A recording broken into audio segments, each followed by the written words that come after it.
What's going on, everyone? Juicebags here, and welcome back to some Dungeon Defenders Awakened. Now, continuing on in my alt playthrough here, I wanted to go through all the heroes here just to show everyone where we left off.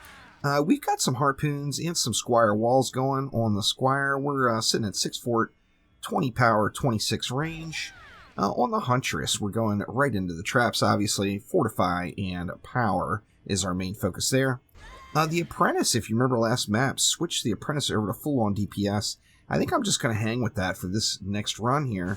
And then we've got an Aura Monk now with 14 fort, 14 power, and 24 on the range. So let's see, what do we get? We get 350 to start this map off.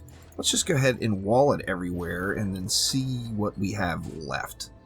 Let's see, I think here we can wall this one just right up close. And then we've got 3 lanes over here. That will leave a little bit left for potentially some harpoons. Remember, the power to the poon is in its ability to pierce.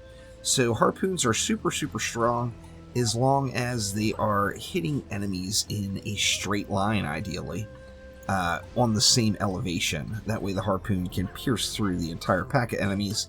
And we've got a couple of good candidates for that right here. I think this lane could potentially be a really strong harpoon lane. Let's go ahead and throw a harpoon right up front at the wall. Now, there's a reason I'm going so close to the wall there, and that is Tornado Valley does not have any ogres. I'm not really sure why, but it doesn't have any ogres at all when you're first playing through here on the campaign. So, no ogres is nothing to worry about as far as mobs beating on your wall. Now, obviously, there will be, orcs that cleave, goblins that cleave, anything melee that makes it to the wall will still do a little damage against those harpoons. However, not having the ogres there is kind of a big deal, really. It makes for this map to be just a really smooth and easy running map. So, wave 1 here, we're just going to burn everything down as quick as we can. See how everything's holding up here with just a wall. Obviously, we got to put a lot of work in ourselves here on this very first wave. But we got plenty of mana, so there's lots of mana laying around. We should be able to build the map out quite nicely after this wave is over. So we've got a couple of archers left, is it? Alright, here we go. So let's just get that wall repaired up. Now, I want to go, this map is just such a wonderful map as far as those straight lanes of mobs. I want to take advantage of the harpoons a little here. Now I'm not just going to use just harpoons, I'm going to mix it up a little bit, but I just don't see how it would not be a wonderful thing to have at least one harpoon on every wave here, or every lane. And then let me see what that leaves me. See, that's going to leave me with 40, and we've got 5 lanes. So that would be, what, 8 DU per lane we can spend. What can we do with 8? Well, we could go with, like, maybe an Ensnare Aura. That would give me 5 more. We could actually go with, like, an Ensnare Aura and maybe an Electric Aura. Now, anything that's electric immune, of course, is not going to take any damage. But we've got the harpoons for those. So why don't we try something like that and see if we can make it happen here. So we'll go with an Ensnare and an Electric Aura on every lane. Yeah, that should be good stuff. Now, traps are super strong, there's no doubt about it. The problem when you're really low is although the traps are super powerful, they also are very high maintenance. Their charges are just going to burn really fast. That problem is not quite as abundant with auras. Okay, I'm out of juice there, so I'm going to have to continue it out in the next lane. I'm thinking this may be a solid enough of a setup to get me through this map, since there's no ogres.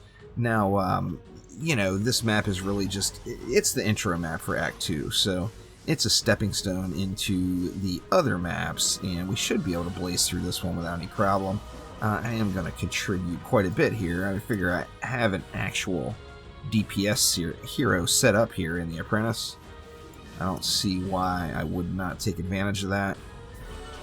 And, oh yeah, we just burned through that one too. So let's see. Where were we? Let's get back to our RS slinging.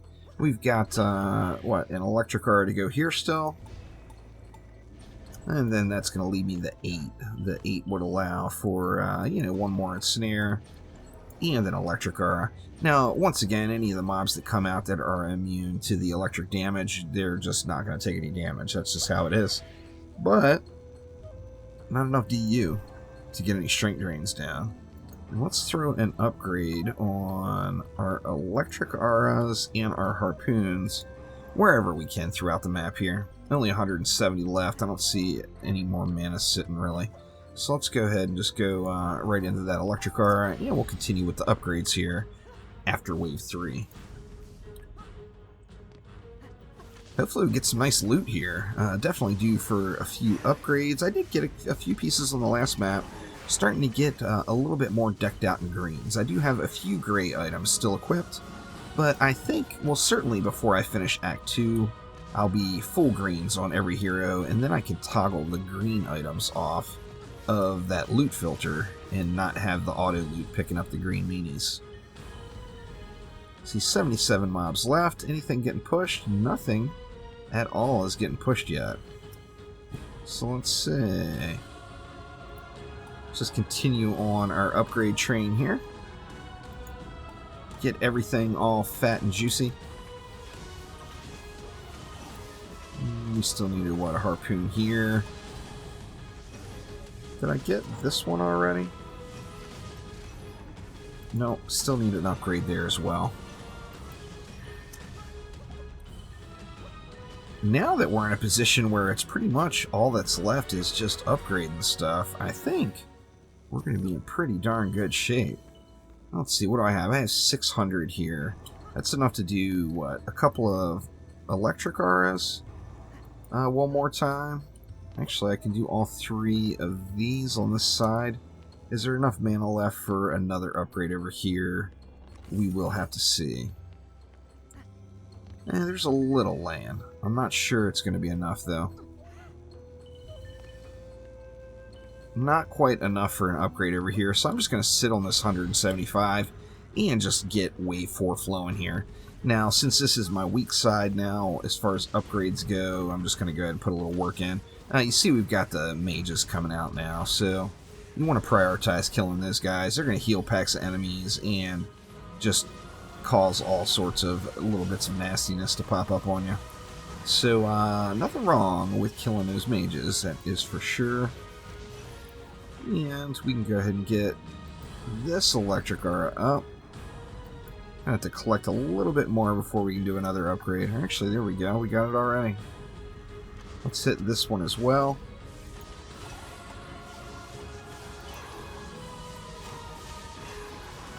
$90 mobs, 80 mobs, so they are burning. They are burning quick.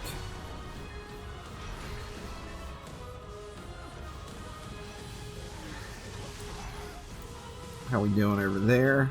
That wall is taking a little bit of a beating up top. You're going to want to keep an eye on that for sure. Well, there we go. Through wave 4, no problem. Let's go ahead and hit some upgrades up here, since this wall seems to be taking the most abuse. Let's go ahead and upgrade that wall. It looks like I missed the harpoon there. Let's throw another upgrade on it. I'm not even going to bother repairing that ensnare. It's just going to hold up with no problems. And let's hit all of the poons. Where we can, anyway. Won't be able to do all of them again. Or will I? See if we can get another upgrade here. I feel like I do need a repair on that wall. And actually we can. We can get all of the harpoons upgraded once more. And we got some nice loot laying around, so not too shabby there.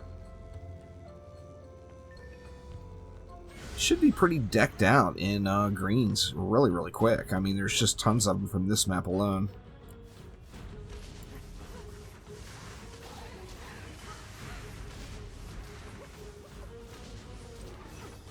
Lots of enemies there. Now, up top here is where my wall was taking all the damage. Let's take a look up here.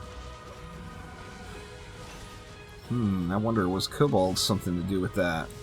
I wasn't really watching it to see what was hitting it. It seems like there were some melee mobs that had made it all the way to the wall, though. We should be able to burn through this one no problem. I'm just going to keep an eye on that attack map. And we've got one enemy. Actually, it just died. I was going to say we had one enemy on that far wall. It looks like all of these mages pushing out over into that northernmost lane. They're dying. But they are getting their skellies up too, so maybe you want to put a little effort onto that. Make sure there's not any last-minute travesties going on this map. Just a few mobs left. I think it is GG. Yeah, there we go. So, piece of cake there. That was Tornado Valley on hard as I make my way through the campaign in Dungeon Defenders Awaken. So, thank you all so much for watching. Make sure to click that like button and please subscribe to the channel. I will be back soon with some more Dungeon Defenders, and I just can't wait. So, thanks again, and I will see ya next time around. Take it easy.